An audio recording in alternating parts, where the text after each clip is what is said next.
Has almost finished its first week of its 3-week run at Shea's, and now we're getting a peek behind the curtain. Daybreak's Natalie Foss is joining us live from Shea's this morning.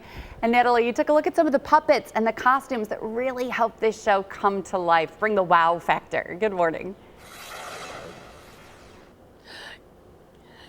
Yeah, good morning, Melissa. It was such a cool event to be able to go behind the curtain, like you said, and meet with the puppet supervisor and one of the costume managers just to see how a major production like this goes off.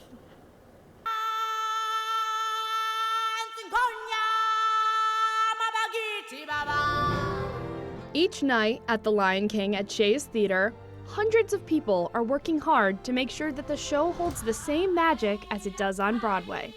Down in the puppet shop, Supervisor Michael Riley works each day to keep a large part of that magic working properly. We have 230 puppets in the show, everything from as small as a mouse to as big as an elephant.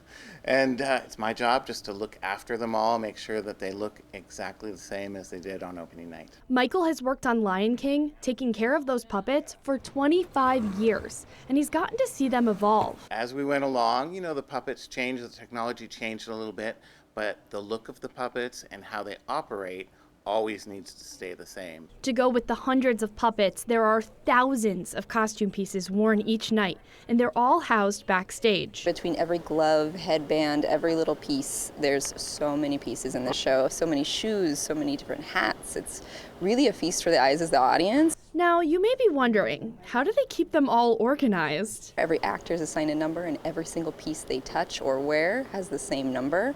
And we are fastidious about this. We make sure that everything is completely organized. There's a strong attention to detail in each costume piece to keep it authentic to the natural world. For example, each lioness costume is a slightly different color to symbolize how no two animal is the same. I love the lionesses.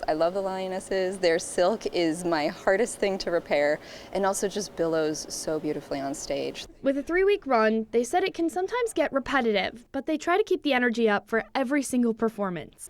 No matter what's happening in your personal life, how many shows you've done that week, somebody's out there and this is going to change their life.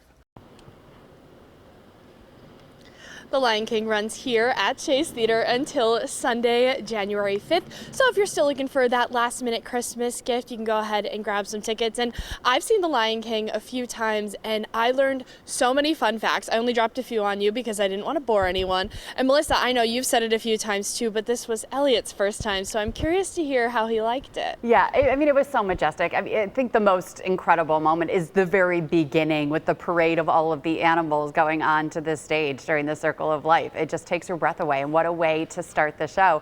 And yeah, you did have a lot of fun facts. The interesting one that you told me yesterday about Scar having 35 pounds of equipment that he wears during the performance in order to get the mechanical mask to move. I think that's so fascinating because he just makes it look so easy on stage. Natalie, thanks for that report, and we've got more fun. They're truly more fun facts in your story posted on WGRZ.com. Thanks so much.